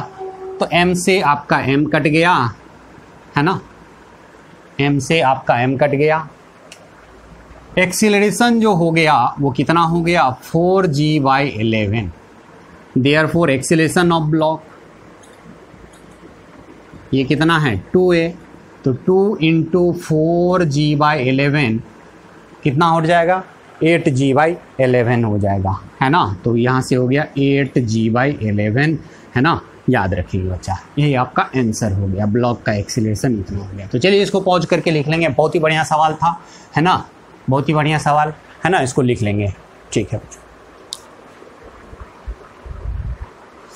चलिए बच्चों, एक बहुत ही बढ़िया सवाल हम लोग करते हैं। एक प्लैंक है जिसका मास m है और एक सॉलिड स्फीयर है जिसका मास m है। सॉलिड स्फीयर के ऊपर में आपका प्लैंक रखा हुआ है ना, यहाँ पे आपका रखा हुआ है, ठीक है। तो इस पे फोर्स आप लगा रहे हो F। बोल रहा है कि find the acceleration of plank and sphere. Plank का और स्फीयर का एक्सेलरेशन बताना है। If there is no slipping between plank and sphere, plank और स्फीयर के बीच भी कोई स्लिपिंग नहीं हो रहा है, और स्फीयर और सरफेस के बीच, स्फीयर और सरफेस के बीच भी कोई स्लिपिंग नहीं हो रहा है। आपका सरफेस, है ना, तो याद रखना है बच्चा, स्लिप नहीं कर रहा है इसका मतलब आपका स्लिप नहीं कर रहा है, इसका मतलब आपका वहाँ पे क्या होगा, मस्ट भी फ्रिक्शन होगा। तो फ्रिक्शन, है ना, नहीं दिया है, तो ये भी आपका सरफेस रफ होगा और यहाँ भी रफ होगा। तो चलिए इसको हम लोग कैसे सॉल्व करते हैं देखेंगे, ध्यान से देखेंगे बच्चा। तो मान लेते हैं ये आपका प्लैंक है ना, ये आपका प्लैंक है, इस पर आप फोर्स लगा रहे हो F, ठीक है। और ये आपका स्फीयर है, ये इसके कांटेक्ट में, वो भी कौन सा स्फीयर है, सॉलिड स्फीयर है। तो ये इसका कांटेक्ट पॉइंट था। तो आप इस पे F फोर्स लगा रहे हो तो फ्रिक्शन यहाँ पे कितना लगेगा, इस जगह पे जो इसका ये कांटेक्ट पॉइंट होगा, इस पे स्टैटिक फ्रिक्शन लगेगा F1 मान लेते हैं, है ना। किधर लगेगा, आप फोर्स F लगा रहे हो उधर, तो पीछे की तरफ लगेगा। तो फिर यहाँ पे आपका जो ये जो पॉइंट P है स्फीयर का, यहाँ पे स्टैटिक फ्रिक्शन किधर लगेगा, आगे की तरफ, मान लेते हैं F1 है, ठीक है बच्चा। अब एक बात याद रखेंगे बच्चा, चूंकि स्लिप तो नहीं हो रहा है ना, तो मान लेते हैं इसका सेंटर का एक्सीलरेशन A है, तो इसका एक्सीलरेशन क्या हो जाएगा, इसके टॉप का एक्सीलरेशन 2a हो जाएगा। तो आपका इसका भी एक्सीलरेशन कितना हो जाएगा, 2a, चूंकि आपका, है ना, जो इस कॉन्टेक्ट का, है ना, यहाँ P पॉइंट का जो टेंजेंशियल एक्सेलरेशन होगा वो ही प्लैंक का एक्सेलरेशन होगा, चूंकि स्लिप तो नहीं कर रहा है ना। तो याद रखेंगे यहाँ पे 2a है, तो इसका भी एक्सेलरेशन आपका 2a हो जाएगा। इसका स्फीयर का सेंटर का एक्सेलरेशन हमने a मान लिया है। चलो बच्चा, अब देखो यहाँ पे स्टैटिक फ्रिक्शन F1 लग रहा है, ऑलवेज टॉप पे लग रहा है, मतलब R हाइट पे, है ना। तो स्फीयर की R हाइट पे कोई कांस्टेंट फोर्स लगता है, तो स्टैटिक फ्रिक्शन हमने निकाला था, है ना, आया था किधर की तरफ, आगे की तरफ लगता था। तो यहाँ पे आपका आगे की तरफ लगेगा, चूंकि हम लोग निकाल लें, है ना, मान लेते हैं यहाँ पे आगे की तरफ कितना लगा, F2। तो F2 का वैल्यू कितना हो जाएगा, सबसे पहले हम लोग F2 निकाल लेते हैं।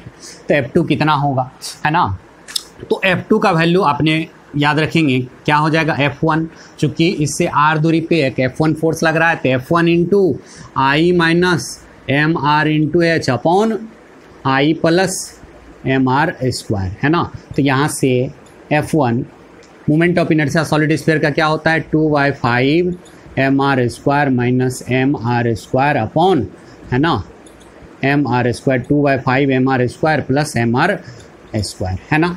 तो चलिए बच्चा, यहाँ पे F2 का जो वैल्यू आ गया, यहाँ पे F2 का जो वैल्यू आ गया वो कितना आ गया, ये, है ना, 5 चला जाएगा, यहाँ पे 2 में से 5 जाएगा, 3 बचेगा, -3 हो जाएगा, इधर आपका 7, यानी कि -3F1/7, यानी कि F2 का जो वैल्यू हो गया निगेटिव आ गया। मतलब यदि पॉजिटिव आता तो पीछे लगता, ये आगे लग रहा है, मतलब कितना लगेगा, 3F1/7 लगेगा। चलिए बच्चों, है ना, ध्यान रखेंगे, है ना, F1 और F2 का वैल्यू यहाँ पे आ गया। इसका मास आपका m है, इसका भी मास आपका, प्लैंक का भी मास m ही है, दोनों का मास सेम है, ध्यान रखेंगे बच्चा। चलिए इसको मिटाते हैं।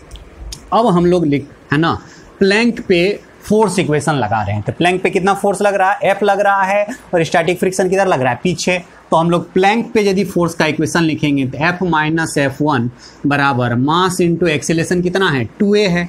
क्यों 2a?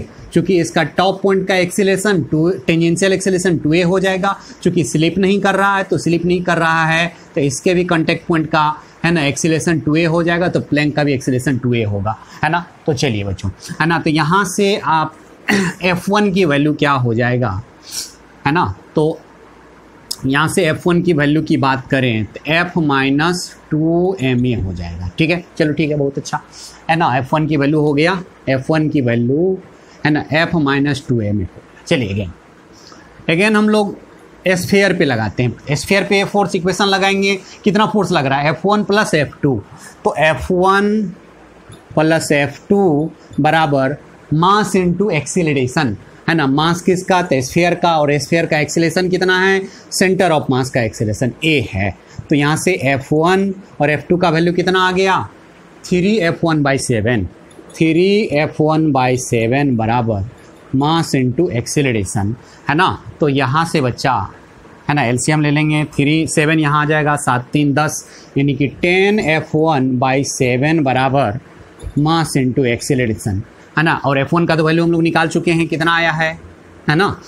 F1 का वैल्यू हम लोग निकाल चुके हैं, वो आया है 10/7। F1 का वैल्यू जो आया है यहाँ से, है ना, F minus 2ma, F minus 2ma बराबर ma। चलिए बच्चों, इसके बाद हम लोग इसी को आगे बढ़ाते हैं। 7 वहाँ मल्टीप्लाई कर लेते हैं, तो 10F माइनस 20ma बराबर 7ma। तो यहाँ पे इसको इधर भेज लेंगे तो 27 हो जाएगा, है ना। 27 तो है ना 27 mass into acceleration is equal to, है ना, 10F। तो यहाँ से एक्सीलरेशन जो हो गया 10F upon 27m, 10F upon 27m।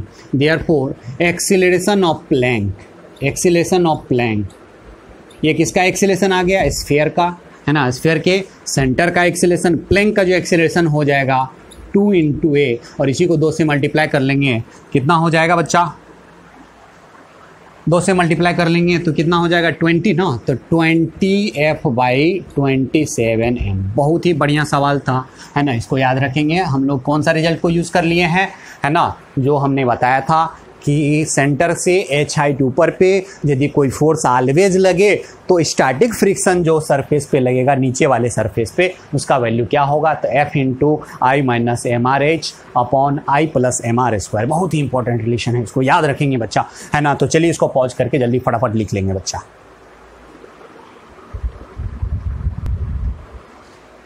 चलिए बच्चा, एक बहुत ही बढ़िया सवाल है ना, ध्यान से देखेंगे इसको बच्चा। एक सॉलिड स्फीयर है, ये प्लैंक के ऊपर रखा हुआ है। प्लैंक का ऊपर वाला सरफेस रफ है और नीचे वाला स्मूथ है, और प्लैंक पे F फोर्स लगा रहा है। प्लैंक का मास m है और स्फीयर का भी मास m है, दोनों का मास सेम है। बोल रहा है कि प्लैंक का एक्सीलरेशन क्या होगा और स्फीयर का एक्सीलरेशन क्या होगा, है ना। Find the acceleration of plank and sphere, है ना, for pure rolling. Pure rolling के केस में, है ना, आपका क्या होगा? प्लैंक का और स्फीयर का एक्सीलरेशन। तो बहुत ही बढ़िया सवाल है। चलिए बच्चों, हम लोग इसको सॉल्व करते हैं। कैसे सॉल्व करेंगे? तो सबसे पहले तो हम लोग देखते हैं, चूंकि ये आपका प्लैंक है,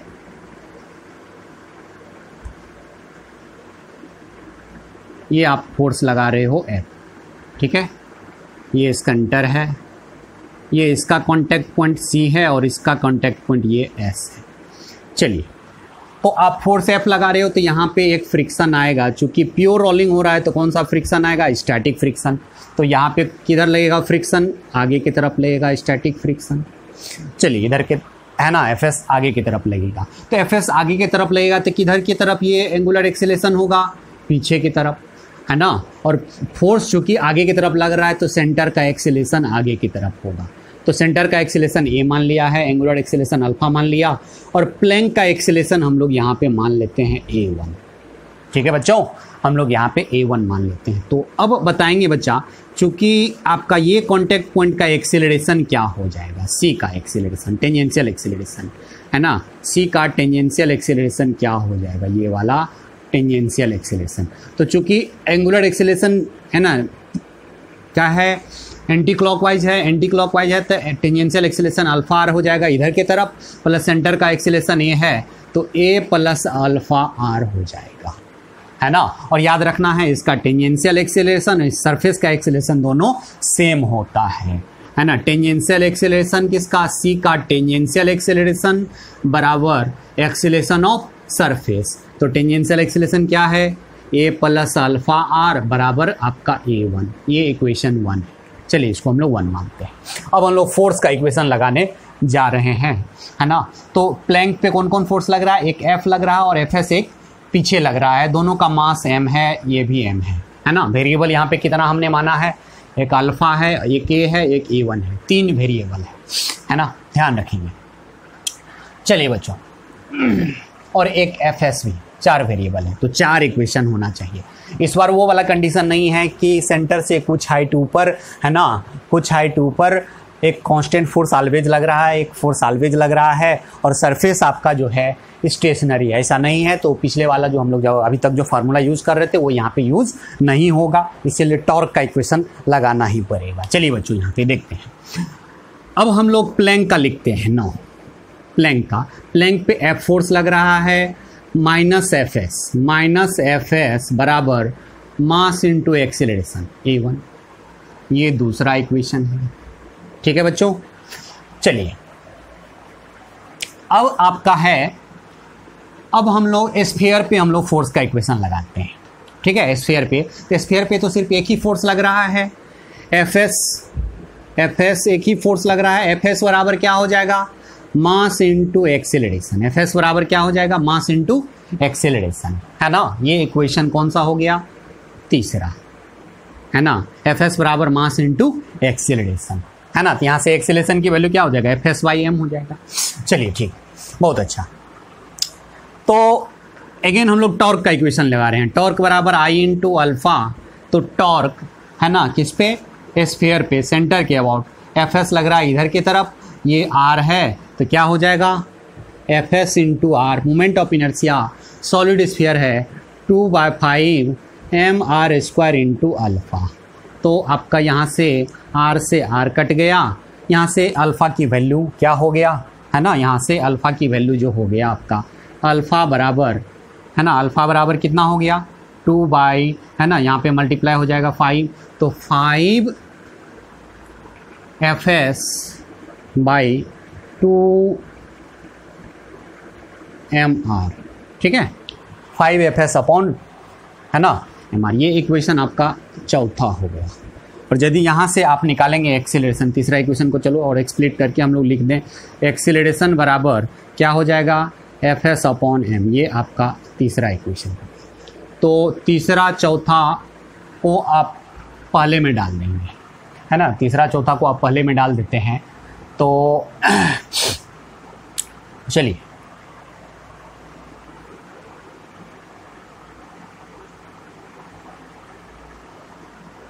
तो 4 इक्वेशन है, चारों को सॉल्व करना है ना, चारों को आपको सॉल्व करना है। तो अगेन आते हैं, अगेन हम लोग ये वाले इक्वेशन से, ये वाला इक्वेशन को हम लोग यहाँ लाते हैं, है ना। ए का वैल्यू क्या है, एफ एस बाई एम। ठीक है बच्चों, और यहाँ पे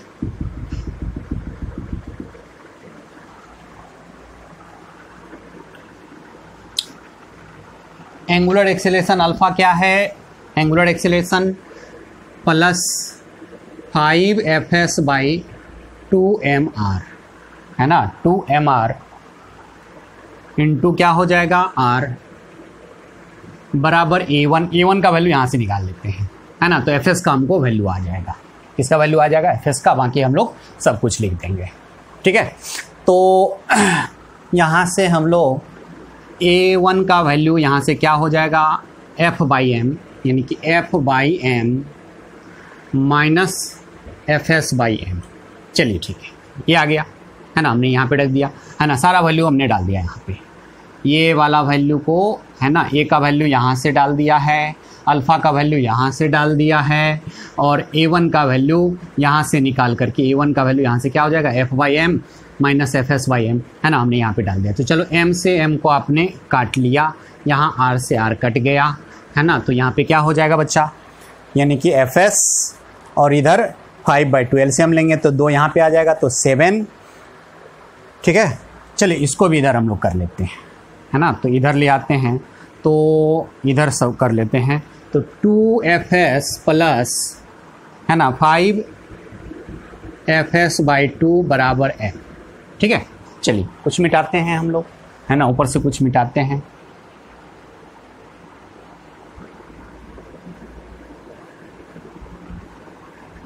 चलिए इधर ही मिटा देते हैं।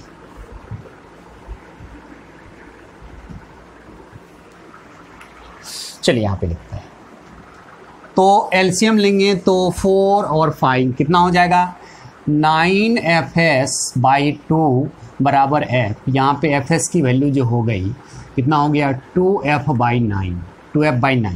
तो आप फटाफट एक्सेलरेशन निकाल लेते हैं। एक्सेलरेशन बराबर क्या हो गया, fs/m। तो ठीक है बच्चों, m तो कट गया,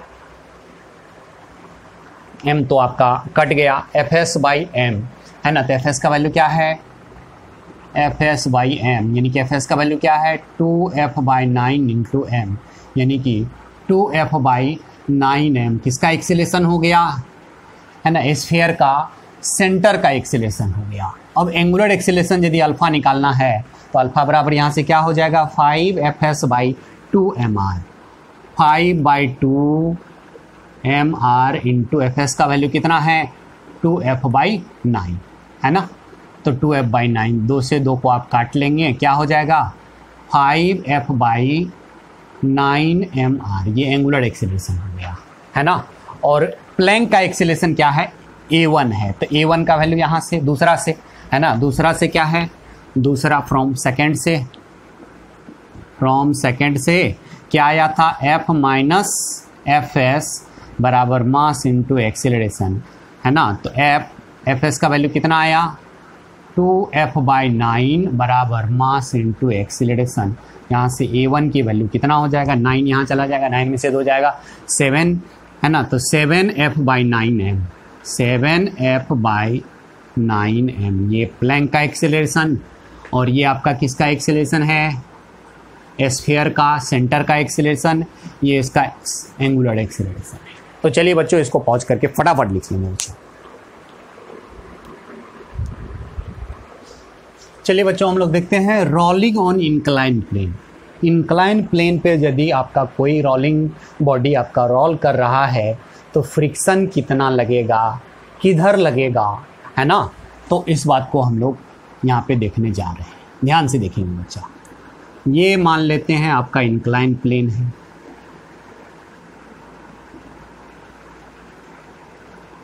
ये आपका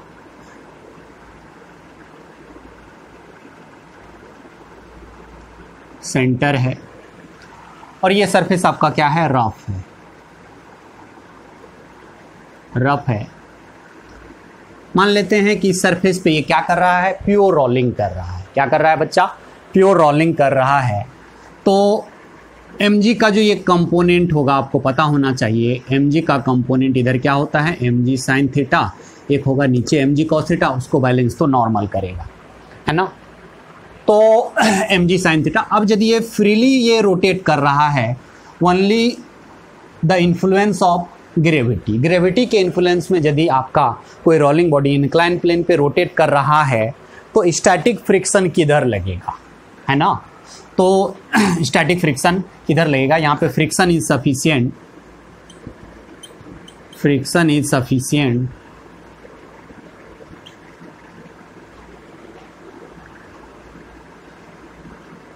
फॉर प्योर रोलिंग, है ना, फ्रिक्शन सफिशिएंट है प्योर रोलिंग के लिए।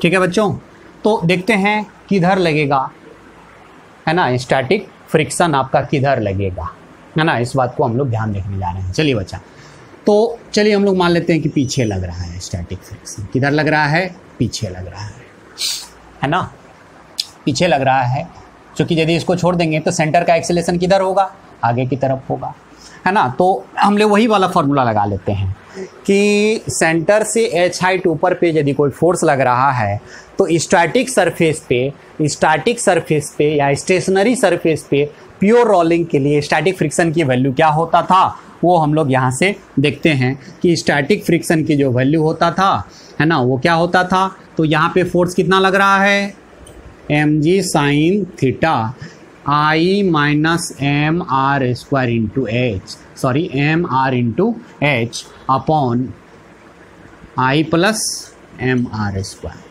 ठीक है बच्चों, तो यहाँ पे क्या है, एच तो आपका 0 है, क्योंकि कहाँ लग रहा है, सेंटर पे ही फोर्स लग रहा है always. mg sine theta always कहाँ पे लग रहा है, सेंटर पे लग रहा है ना, सेंटर पे लग रहा है ऑलवेज इस डायरेक्शन में, है ना। तो सेंटर पे लग रहा है तो h आपका क्या हो गया, 0 हो गया। तो यहाँ पे स्टैटिक फ्रिक्शन जो हो जाएगा वो कितना लगेगा, I upon I plus M R square into, है ना, mg साइन थीटा। ये याद रखेंगे, वो भी किधर की तरफ लगेगा, क्योंकि ये पॉजिटिव आया है तो पीछे की तरफ लगेगा। समझ में आया बच्चा। अब देखते हैं बच्चा कि चलो एक तो इधर की तरफ लगेगा, है ना, mg cos थीटा किधर की तरफ लगेगा, नीचे की तरफ, एक नॉर्मल लगेगा, mg cos थीटा इधर की तरफ लगेगा, mg cos थीटा, और इसको बैलेंस करने के लिए यहाँ पे क्या आएगा, नॉर्मल आएगा। तो नॉर्मल किसके बराबर है, mg cos थीटा के बराबर। चलिए इसका दूसरा पॉइंट हम लोग देखते हैं, है ना। दूसरा पॉइंट कि हम लोग जानते हैं कि F S is less than equal to क्या होता है, एफ एस मैक्स होता है। तो एफ एस कितना लगा, I upon I plus M R square, है ना, into mg sine theta less than equal to mu into normal. और नॉर्मल कितना हो जाएगा, नॉर्मल बराबर mg cos थीटा, तो mu into mg cos theta. तो mg से आपका mg चला जाएगा, है ना। चलो इसको हम लोग इधर ले आते हैं, है ना, इसको हम लोग इधर ले आते हैं। तो म्यू कितना ज़्यादा होना चाहिए, mu is greater than I upon I plus M R square into, इसको इधर ले आएंगे क्या हो जाएगा, टेन थीटा। इस बात को याद रखेंगे तभी जाकर के प्योर रोलिंग करेगा, मतलब म्यू का value is greater than I upon I plus M R square into tan theta के बराबर होना चाहिए। ठीक है बच्चों, अब हम लोग देखते हैं कि एक्सीलरेशन कितना होगा, सेंटर का एक्सीलरेशन कितना होगा, सेंटर का एक्सीलरेशन कितना होगा, सेंटर का एक्सीलरेशन। चलिए इसको पॉज करके बच्चा लिख लेंगे, है ना, पॉज करके आप लोग इसको लिख लेंगे, दो पॉइंट को। फ्रिक्शन कितना होगा, I upon I plus M R square, है ना, I upon I plus M R square into mg, है ना, साइन थीटा, ये आपका होगा। तीसरा में एक्सेलरेशन कितना होगा, है ना, तो एक्सेलरेशन कितना होगा, तो कितना फोर्स लग रहा है, mg साइन थीटा इधर लग रहा है, mg sine theta minus F S बराबर मास इंटू एक्सेलरेशन, ये होगा सेंटर का एक्सेलरेशन, सेंटर का एक्सेलरेशन, है ना। तो आप यहाँ पे देख रहे हो कि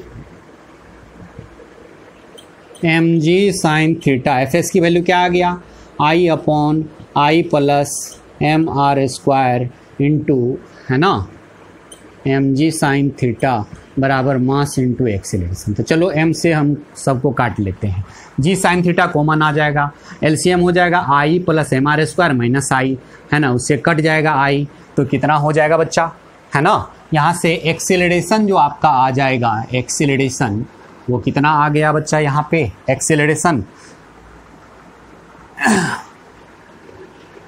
M R square upon I plus M R square into G sine theta, यानी कि एक्सेलरेशन यदि एम आर स्क्वायर को डिवाइड कर लेंगे तो कितना हो जाएगा बच्चा, एम आर स्क्वायर को यदि आप डिवाइड कर लें, है ना, यहाँ पे डिवाइड कर लें तो ये तो 1 हो जाएगा, ये I plus M R square, यानी कि G sine theta upon 1 plus, है ना, I upon M R square हो जाएगा। ठीक है बच्चों, है ना। और याद रखेंगे बच्चा, हम लोग इसको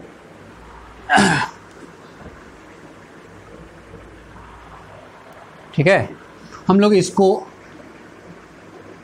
बीटा मान लेते हैं, है ना, मान लेते हैं लेट बीटा बराबर 1 प्लस आई अपॉन एम आर स्क्वायर, है ना, बीटा बराबर 1 प्लस आई अपॉन एम आर स्क्वायर। तो देयरफॉर एक्सीलरेशन जो हो जाएगा वो क्या हो जाएगा, जी साइन थीटा अपॉन बीटा। तो याद रखेंगे बच्चा एक्सीलरेशन कितना हो जाता है, बीटा का value 1 plus I by M R square. याद रखेंगे किसी भी केस में चाहे ये नीचे आए या ऊपर जाए, यदि फ्रीली सिर्फ केवल और केवल एम जी साइन थीटा और फ्रिक्शन यदि लग रहा है तो एक्सीलरेशन आपका इतना ही होगा, G sine theta upon 1 plus I by M R square. Friction किधर लगेगा, ऊपर ही लगेगा, हमेशा क्या लगेगा, ऊपर ही लगेगा, चाहे कोई भी केस हो। याद रखेंगे इस बात को, है ना। तो चलिए इसको, है ना, लिख लेंगे, है ना।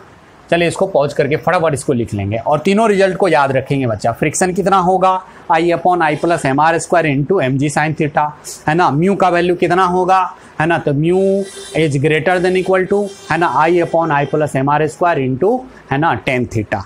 ठीक है बच्चों। तीसरा जो है एक्सीलरेशन कितना होगा, तो नीचे की तरफ होगा सेंटर का एक्सीलरेशन, चाहे किधर भी, है ना, चाहे ऊपर जाए या नीचे आए, लेकिन सेंटर का एक्सीलरेशन नीचे की तरफ होगा। कितना होगा, तो है ना, G sine theta upon 1 plus I by M R square, जिसको हम लोग बीटा के, है ना, बीटा मानते हैं, बीटा बराबर 1 plus I by M R square, है ना। तो चलिए इसको पॉज करके फटाफट लिख लेंगे।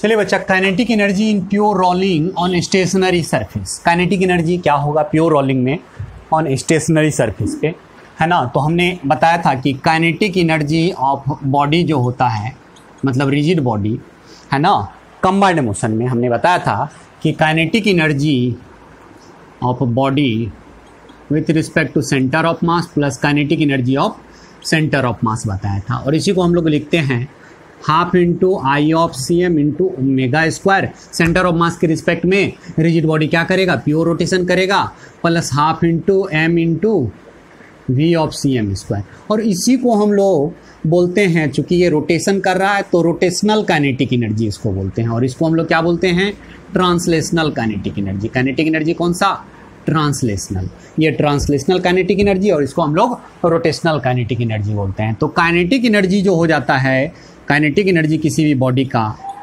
वो क्या हो जाता है, kinetic energy rotational plus kinetic energy translational हो जाता है। तो चलो यहाँ पे प्योर रोलिंग कर रहा है, तो प्योर रोलिंग में क्या होता है, भी बराबर ओमेगा आर, है ना। तो रोटेशनल क्या हो जाएगा, half into I into omega square plus translation half into M into V square. चलिए ठीक है ना। तो हाफ इंटू आई और ओमेगा का वैल्यू यहाँ से निकाल के रख देते हैं, तो ओमेगा बराबर क्या हो जाएगा, यहाँ से ओमेगा बराबर वी बाई आर। तो वी बाई आर यहाँ पे रख देते हैं हम लोग, तो क्या हो जाएगा, V square by R square, है ना, V square by R square plus half into M into V square.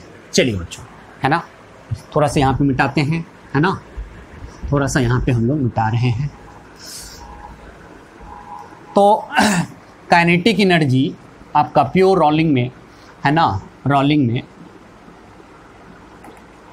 आपका यहाँ पे क्या हो गया, स्टेशनरी सरफेस पे हो, है ना, यहाँ पे क्या करते हैं हम लोग, half into M into V square को यहाँ लिख लेते हैं, और यहाँ पे इसको हम लोग कर लेते हैं half into I by M R square, यहाँ पे कर लेते हैं एम वी स्क्वायर, है ना। एम से एम कट जाएगा, कोई फर्क नहीं पड़ेगा, वही चीज़ जो यहाँ पे है।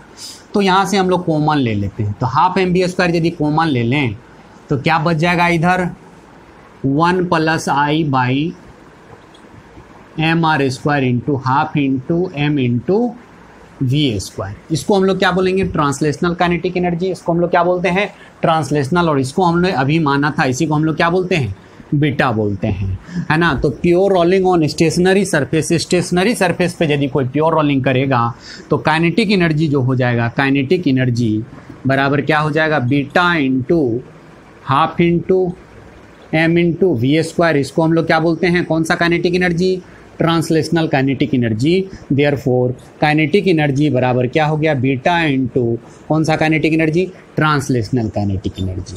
और ट्रांसलेशनल काइनेटिक एनर्जी होता क्या है, half into M into centre of mass का, है ना, वेलोसिटी का स्क्वायर होता है ना। तो काइनेटिक एनर्जी बराबर बीटा इंटू, है ना, काइनेटिक एनर्जी बराबर beta into translational kinetic energy, है ना। तो डायरेक्ट आप लोग ट्रांसलेशनल काइनेटिक एनर्जी, बीटा का वैल्यू क्या होता है, तो बीटा बहुत इंपॉर्टेंट है, तो बीटा का वैल्यू यहाँ पे हो जाएगा 1 + I/mr², है ना। चलिए बच्चों, तो इसको फटाफट लिख लेंगे। और इसी पे बेस्ड यदि हमको वर्क एनर्जी थ्योरम लगाना होगा, वर्क एनर्जी थ्योरम, तो वर्क एनर्जी थ्योरम क्या कहता है, work done by all the forces बराबर चेंज इन काइनेटिक एनर्जी, है ना। Work done by all the forces बराबर चेंज इन काइनेटिक एनर्जी, है ना। तो जैसे वर्क एनर्जी थ्योरम, है ना, वर्क एनर्जी थ्योरम कहता है, वर्क एनर्जी थ्योरम, है ना, इसको वर्क एनर्जी थ्योरम बोलते हैं, कभी भी लगा सकते हैं। वर्क ऑल बराबर चेंज इन काइनेटिक एनर्जी, और चेंज इन काइनेटिक एनर्जी बराबर क्या हो जाएगा, वर्क ऑल बराबर